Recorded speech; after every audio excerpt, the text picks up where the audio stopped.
Un vol record dimanche après-midi, donc dans ce TGV qui relie Aix-en-Provence à Paris. Le couple de voyageurs se fait dérober 40 bijoux de luxe qu'ils transportaient avec eux. Donc, dans le lot, on a des rivières d'émeraude, des colliers en or, des bagues serties de diamants. On peut citer aussi un bracelet de la marque Cartier ou encore une montre Rolex. Montant estimé du butin, 350 000 euros, donc un préjudice énorme. Mais alors, qui voyage avec autant d'objets précieux dans un train? Allez-vous me demander? Eh bien, c'était une chef d'entreprise de nationalité canadienne. Elle était montée en gare d'Aix-en-Provence avec son compagnon.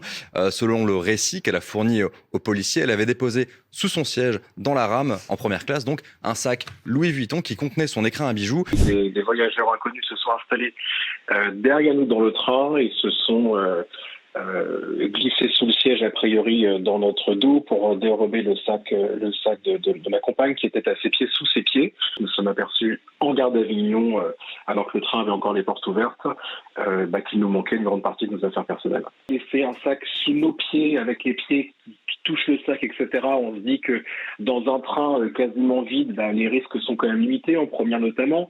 Et pour l'anecdote qui est un petit peu regrettable, ma femme a senti le sac revenir à ses pieds, mais sur l'instant pensant que la personne derrière allongeait ses jambes, etc., sans penser qu'on venait de lui dérober tous nos bijoux et montres. Donc la non-vigilance, oui et non. Il y a une forme de ruse, d'espièglerie pour dérober un sac qui vraiment est entre guillemets sous notre surveillance quand même, puisqu'il est vraiment sous nos pieds, quoi. Pour le moment, les voleurs ont disparu. En tout cas, ils apparaissent sur les caméras de vidéosurveillance de la SNCF et ils ont dû être contrôlés normalement en gare à l'entrée du train. On attend encore des informations du parquet de Paris sur l'ouverture d'une éventuelle enquête et son avancement à ce stade. Donc pour le moment, les voleurs n'ont pas été retrouvés. On se demande aussi pourquoi cette femme transportait tous ses bijoux sur elle. Eh bien, selon son compagnon Aurélien, qu'on a pu joindre, cette chef d'entreprise qui vit entre la France et le Canada s'apprêtait à repartir pour Vancouver. Elle ne voulait pas laisser ses bijoux dans sa maison, sa propriété à Aix-en-Provence.